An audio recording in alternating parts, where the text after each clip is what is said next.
ரொம்ப நல்ல மேஜிக்கலா தான் இருந்தது. ரொம்ப அம் தெரியல எல்லாமே டெஸ்டினி தான். இந்த ஷோக்கு வரணும்னு இருக்கு. அவங்களும் இந்த ஷோக்கு வரணும்னு இருக்கு. ஆ நல்ல ஒரு எது ஆப்போசிட்டா தான் இருந்தோம். 2 பேருமே அ எலி, பூனை மாரி தான் இருந்தோம் ஸ்டார்ட்டிங்ல. ஆனா அப்படியே கனெக்ட் ஆனோம். அதெல்லாம் பார்க்க ரொம்ப பியூட்டிஃபுல்லா இருந்தது. பார்வன் பார்க்குறப்போ, லைக் ஒரே மாரி தான் எங்களுக்குள்ள ஒரு கனெக்ட் இருந்தது. இட்ஸ் லைக் ஒரு லவ் வந்து அகெயின் வந்து ஒரு மலர்ந்த மாரி ஒரு ஒரு இது. ஸோ நல்ல ஒரு மெமரீஸ் எனக்கு கிரியேட் ஆச்சு. ஆல்சோ இப்படிலாம் நடக்குமான்ற மாரி ரொம்ப மேஜிக்கலா இருந்தது. என்ன நம்மளுக்கு இப்படிலாம் நடக்குதுன்ற மாரி. ஏன்னா நான் ரொம்ப நாள் வந்து நான் ஃபீல் பண்ணியிருக்கேன். இந்த மாரி லவ் ஃபெயிலியர் ஆயிடுச்சுன்னு சொல்லிட்டுலாம். இப்போ Right. அதெல்லாம் இல்ல. ரொம்பவே நல்லா இருக்கு. ஒரு மாரி ரொம்ப சோல் சாட்டிஸ்ஃபைடா நல்லா இருக்கு.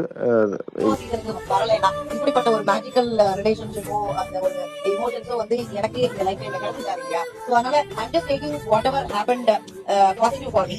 Something pure is happening, something pure bond is happening. ஏன்னா அந்த இமோஷன் ட்ரூவா இருக்கு அப்படிங்கிற பட்சத்தில் அதுதானே எனக்கு தேவை. இப்போ 10 பேர் நமக்கு ஃப்ரெண்டா இருக்கிறத தாண்டி ஒரு நபர் நமக்கு உண்மையா இருக்கிறது வந்து முக்கியம் இல்லையா. அதை தாண்டி வந்து வெளிவரத்துக்கு வந்ததுக்கு அப்புறமேட்டு எப்படி இருக்கு அப்படின்றத பார்க்கும்போது வந்து I am happy for what ever happen, அவ்வளவுதான். ஸோ அந்த ஒரு ஜோன்ல வந்து இருக்கிற வேண்டியதான்.